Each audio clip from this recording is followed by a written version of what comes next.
When I go into a house, the first thing I always do is I like to look at the house from the street and from the back, because you can almost always find the problems when you walk away and look from a distance. You can see where the water falls, and you can see how well maintained the walls might be, if there's any crazy cracks or anything like that.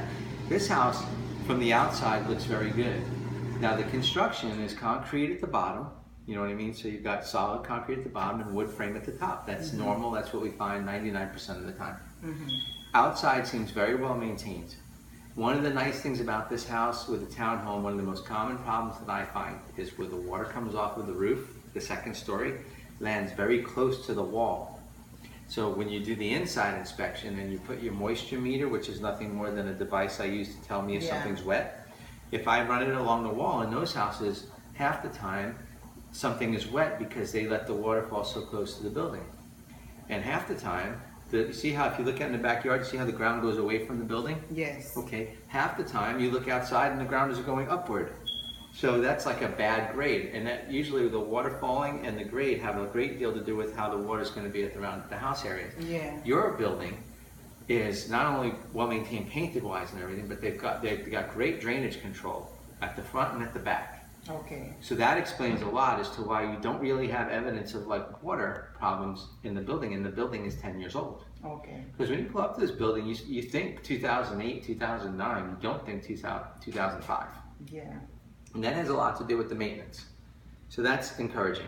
Okay. The roof is tile, so I wasn't able to really go and walk on it because of the damage that you can possibly damage it when you walk on these roofs. So I did it with binoculars, and I went up on the areas that were safest, like above your garage and above your front entry.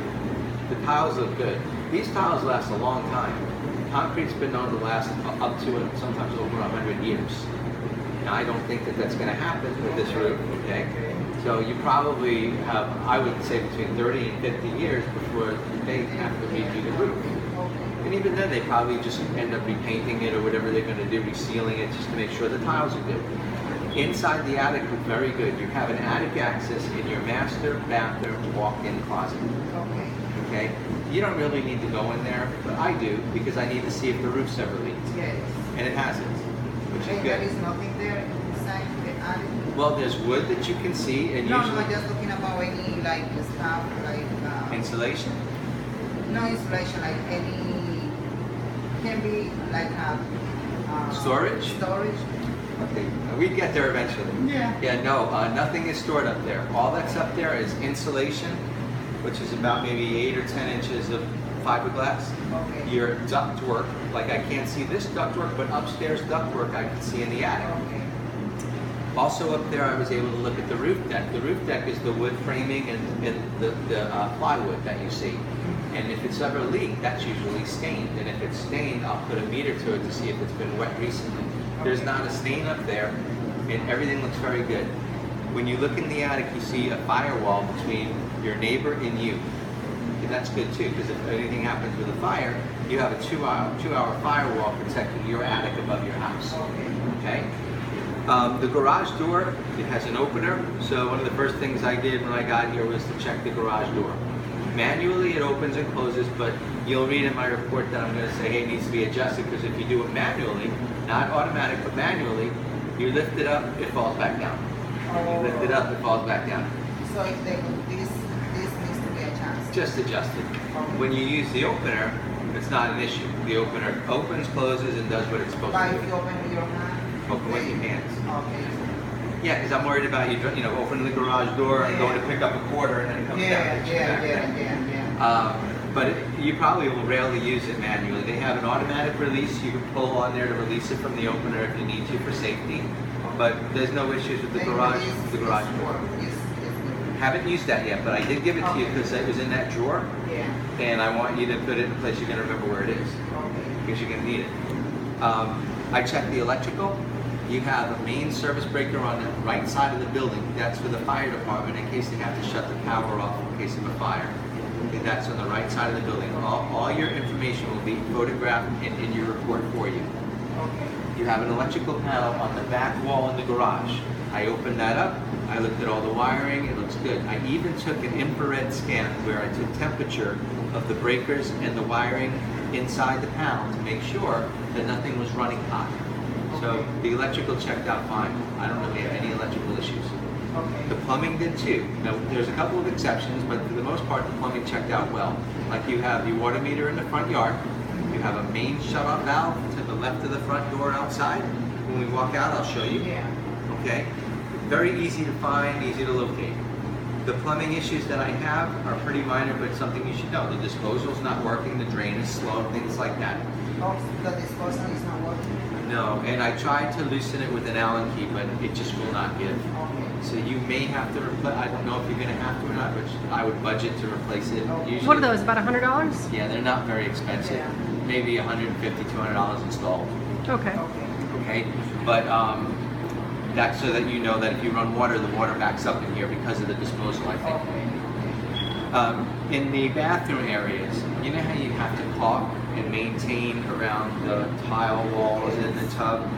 The people who lived here before, whoever they were, they didn't really know much about the maintenance or didn't pay attention. So you see it with your own eyes that you have some discoloration there. So you would want to have a handyman or have someone you know. Yeah, my husband told him that. So you know what you need to do. Yeah. Now because of that, just so you know where I'm coming from, because of that, excuse me, at the bottom of the wall in the master bathroom, to the right of the toilet, to the left of the shower, I ran the shower for a while.